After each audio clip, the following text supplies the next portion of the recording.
Ashama akka fuunee hordoftoota ganni YouTube nagaan isiniif haa ta'u akkam jirtanii nagaa keessanii nagaa kootti galata waaqayyoo har'a ga'een jira kan galanni isaan badiini ittis bakka nagaa ta'an jecha innanti yoo kara biyya galuu adda maaliif hojiin akkasii kun dhugaa wai duudin an jiru rabbantuudha Inna duuti bakka lamatti naqitoodha jechuudha. Inna baay'ee ulfaata. Rabbisin hin jedhan maal akka ta'e hin beeku dhugaa. Yeroo galuuf jechaanii hojii maaliif akka kanatti baay'ee to'an hin beeku dhugaa rabbi. Sanuummoo namittiin mana hin baatu maaliif wajjin mana sirreessina waan ta'eef amma ilaali. Nama daa'ima wayii dhukkubee akka hin beekne geessite jechuudha. Amma kanatti immoo viidiyoo hojjetadha jedhee. Kilaasikoo galee jechuudha dhugaa dubbachuudhaaf hojiin baay'ee ulfaata jechuudha. Innaasiin shaayintiin jettaa bilgizeen isiin jedhu maal jedhu uffata miicaa tokkosu maal mana miicuu soofaa dhiqu as immoo sarratanyaan hin jiru fakkeenyaaf immoo sarratanyaan jiraate sarratanya wajjin hojjetta jechuudha. Sarratanyaan hin jiru jechuudha. Sarratanyaan finne gana booda fidu jechuudha. Ganaan deemee warra deemu booda. Inna dhukkeen irraa kaasee jechuudha. Dhukkeen irraa kaasee bisni jira basuma muskutus. Akkuma koo kana warri taatan jirtu yoo galuu iddoo hojiin akkatti dhukkeessin irraa kaasu. Sanammoo isaan manaa deeman si wayya jechuudha maaliif akkasii achi godhi akkas godhi yoo siin jedhan baay'ee nama dadhabsa jechuudha. Inna baay'ee tokko dadhabin jira haa ta'u gisumaan ta'e galanni waaqayyoof haa ta'u yoommoo waaqayyoon si wajjin jiraate hundumaa yoo ni dandeecha jechuudha. Hunduma keessa siin dabarta yoo obsa qabaatte jechuudha. Wanti biyya lafa kanarra wanti hin dabarre tokko hin jiru jechuudha. Hundumtuu ni darbu obsa si gaafata garuu gaafa qormaan illee sitti baay'atee gungumuun osoo hin taane galateeffattee bareede jechuudha. Barbaade ta'an jechuudha. Innaa shaanxaan kiyya kennuuti tokkos kennuuti jechuudha. Shaanxaan lama jechuudha. Xiqqaan immoo achi jira jechuudha. Xiqqoo ishee akkasitti rarraafata san jechuudha. Abbaa kiloo 10 jechuudha. Innaa yaa uffanni kun jechuudha dhugaa waan dubbachuudha. Maal jechuu barbaadan ijoolleen mana madaamirta warroonni dhugaa dheeraa fa'aa turutan jechuudha. Birrii dhayettee malatee uffata jettanii birrii baastan dhugaa waaqa dubbachuudhaaf. Ani isa kana kun amma dhugaa waaqa dubbachuudhaaf soma isinitti fakkaata miti. Uffanni kunniin shaanxaan kunniin jechuudha. Dilimintiin jira ka algaarra afaan manaa jira malee jechuudha.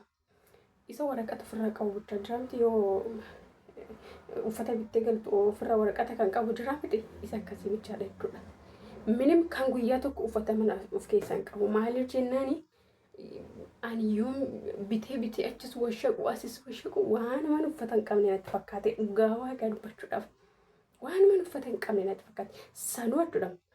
Dhugaa rabbi surree jiinsii minaamin jechuudha. Surreen takkas keessa jirtu jechuudha. Surreen takka hin jirtu. Shurraabii kootii shamizii surree tuuttaa jechuudha kan tuuttaa qabu kan shurraabii kootiin isaanii binte waan akkasiiti malee surree jiinsiin dabalatte jechuudha. Shaanxaa kana keessa hin jiru jechuudha. Duraan nan qaba garuu dhugaa waaqa fudheen goddanyaa kootiif hin kenne jechuudha. Dhugaa waaqa dubbachuudhaaf.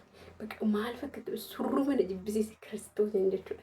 Inni dalii namitti wajjin jechuudha qamisii barbaaddachuun deemee. Rabbiif hundaa'u argadheen jira galata waaqa jechuudha. Joordaan keessatti qamiseen argadha jedhee hiyyaanne jechuudha. Inna argadheen galee jechuudha dhugaa. Inna baay'ee mana jibbisiise surree uffachuun maal akka ta'e beeku waaqessanii jira. Inna dhugaa waaqa surree akkas keessatti hin argatan surree jiinsii sabaalame jechuudha. Miidhagni surree wixixxir minaamin hin jiru jechuudha. Waaqayyoon galata argatu jechuudha. Bagina jibbisiise ammallee sanillee surreen uffateen jechuudha. Yaa warra uffattan uffadha maachee. Uffatiin dhugaa dubbachuudhaaf surree jechuudha. Dubarri kan irraa bareedu qamisii gurdii. Inna ishee akkasii kana uffadhaa jechuudha barbaadate amma jechuudha. Shaanxaan kun jechuudha. Kunis kiloo 23 jechuudha. Kunis kiloo 23 jechuudha. Lamaan 23 qaba. Isheen sun kiloo 7 jedhanii ture. Ani garuu 10 godheen jira. Wanni ta'e yaa ta'u jechuudha. Wanta keessa hin ganne bichaan jalaa ta'ee tanan kiloo 10 godhe jechuudha. Yoo achitti kafalinaan jennis kiloo 3 na kafala akka maaliif waan hin gatuu hin dandeenyedha jechuun birrii biyyatti bahee waan ta'eef nama raree jechuudha. Maal jechuu barbaade tananii yoo ammoo achitti ijoolleen kiiloon isaan hin guunne yoo jiraate kiiloo 3 san irraan godhadhaa yookaan immoo nan kafala jechuudha. Birrii 15 ta'uu danda'a jechuudha. Innaa maal jechuu barbaadettanii ammaanii uffata keessan hin qabnu jettanii jechuun qobbaa garuu akka koo maaliif ammaan otoon uffata hin qabaanne ta'e gaawwaaqee dubbachuudhaaf uffata osoo hin qabaanne ta'e harka koo qullaan galee guyyaa tokko waan nan barbaaddadhe hin argadhu jechuudha. Innaa bitadhaa garuu jechuudha isinis. Amma bakka የተወሰነ bitadhaa lafa godhadhaa garuu zinjitanii jira miti namtu kututuma zimmi jedhee faashinuma maal kan walitti guuru kana jira jechuudha. Isa akkasii san hin godhina jechuudha. Wanta kun nagarii bakka qamisii gaarii bakka jira miti yoo uffattu kan nafa keessa hin gammanne fakkeenya warri nafa faa qabdan jechuudha. Fakkeenya fakkaana kana nafa faa qabdan kan nafa keessa sinillee hin gammanne ija namaatti kan sin hin buune waan akkasii san bitadhaa lafa godhadhaa jechuudha. Maaliif jennaan guyyaa akkasii xanaaftaati jechuudha. Guyyaa kai kara biyya Kitoos hin jedhe jechuudha. Gaaf koo kanaaftaati isaan maal laseen bitan dhugaa Kiristoosiin jechuudha.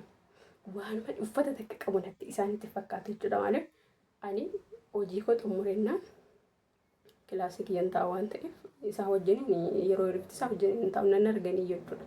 Kilaasii kiyyatti qamisiin uffadhaa gurdiin uffadhaa bakka yeroo hojii uffata hojiiti ka'ii deebisee baheetanillee uffata bitadha isaaniin jedhee hin beeku jechuudha. Waanuma hunda hamma boorsaa jechuudha. Hamma boorsaa xixinnaa kanaan gahu karaa rafatan jira miti ishee kanaan hamma gahu ofuma kiyya onlaayiniidhaan jechuudha. Wasaabbii hin qabu garuu jechuudha. Yoo takka hin qabdi arabittiin jechuudha. Ishee dalloo ishee na ergi jedhe ofuma kiyya. Amma fakkeenya gaafa namni birrii argachuun damnaa mana jedhaa madaamitti mamade nan fudhadha irra kana fudhadha birrii ofiyyaa hin ergadha. Waan tokko hin beektu jechuudha. Amma hin gadda shaanxaan lama bitadha jedhee shaanxaa lamaatti gooda uffata yoo fidhanaa jirtu fidadheen jiran jedheen dhugaa. Osoon fidachuu baadhee qullaa nagashuu addaa yoo mitatiin jedheen dhugaa Kiristoosiin jechuudha. Inni ajaa'ibsiifatti jechuudha. Garuu bitadhaa baay'istanii hin bitina jechuudha. Wanta kun nagarii waan taatee bitadhaa jechuudha. Jechuu barbaadeetanii jechuudha. Innaa isa kanallee immoo fichisiifattee jira jechuudha. Chaarjarii isin qaba. Yoo kanani kan nuti miidhagee jechuudha. Fichisiifadhee birrii 8 jechuudha. Asitti jordanii jechuudha. Innaa isinis akka kanatti fa'i kun biyyallee ni jira garuu xiqqoo widdiidha waan jedhaniif malee jechuudha. Isin immoo fidadhaa isinis.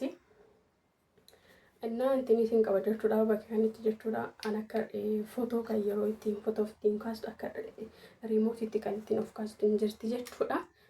Kan hin tuyxanii innaa chaarjarii bakka kana sanitti agarsiisuu hin danda'u jechuudha. Dingitan naka godhee bakka malee balleecha jechuudha.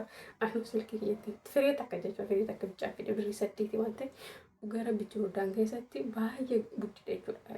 Wanti ati bittu jechuudha. Dhugaa rabbi shurraabii takka yoo bitte birrii 10 ol malee hin argattu jechuudha. Birrii 10 duraaraan gaafa nan bitatte birrii 15 bitte jechuudha. Baay'ee guddidha jechuudha. Dhugaa waaqa dubbachuudha. Caammaan birrii 20 malee jiru jechuudha. Isaayyoo akkam asaanatu jira jechuudha. Dhugaa waaqaa dubbachuudha. Amma kana shaanxaa kana tokkicheessaa jechuudha. Jechuun shaanxuma qafoosaa bicha jechuudha.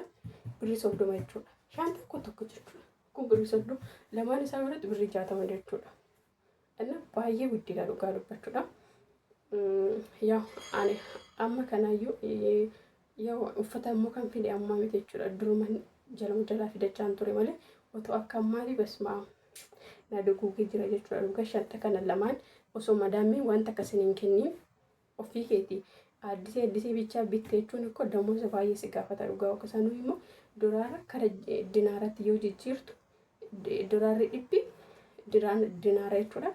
Birrii 70 taate jechuudha. 70 wanta xiqqoo bitta jechuudha. Qamisi tokko namni ta'utti birrii 25 kana galiin argattu 25 kana galiin argattu jechuudha. Qamisii nan bitadha hojjettu dhugaa waaqa jechuudha. Boorsaan boorsaa wayii jechuudha. Dhugaa waaqa birrii meeqaan akkam bite jechuudha. Inna boorsaa kan jechuudha. Birrii 25 jechuudha. Garuu kan engaddan bite birrii 25 jechuudha. Isaan dura garuu tokko kan bite hin jirti jechuudha. Birrii 12 nan bitadhe jechuudha. Dhugaa baay'ee intiidha jechuudha. Iqaan guddiidha dhugaa dubbachuudha. Inna ishigi isaallee barbaadu kanumatti agalu gara biyya. Inni wanneen jechuu barbaade isa kanallee bitadhaa jechuudha. Maaliif biyyatti wuddiidha jechuudha garuu jechuudha. Injira wuddiidha naan jira jechuudha. Kanaafan bitadhee maayikii illee ajajadheen ta'u jechuudha. Maa keessarra godhatan san jechuudha. Inni immoo naan dhufne jechuudha. Yaa anis bor waan hin deemu bakka haafu jedhee tanan dhiise jechuudha. Innaa amma ishii tanan fayyadama gaafan biyya galee jechuudha. Yaa boris immoo viidiyoo sinifan hojjedha inshaallah rabbi jedhee. Inna viidiyoon kiyarraa kana fakkaata wayya hojiin dubbadhu dhugaa rabbi dhukkuma narraa kaasa jira jechuudha. Inni dhukkuma narraa kaasa daalachiisan lafa na godhaa jira dhugaa rabbi viidiyoo natti mindinu kaameraa natti feena jiru luksaa jira malee jechuudha. Daara fakkaadhe jira dhugaa rabbi. Inna viidiyoon kiyarraa kana fakkaata waan na wajjin turtaniif galatooma jechuudha. Warri viidiyoo na ilaaltanii jajjabeessitan guddaa tokko galatooma kan kaan immoo walitti deemina yaa'u.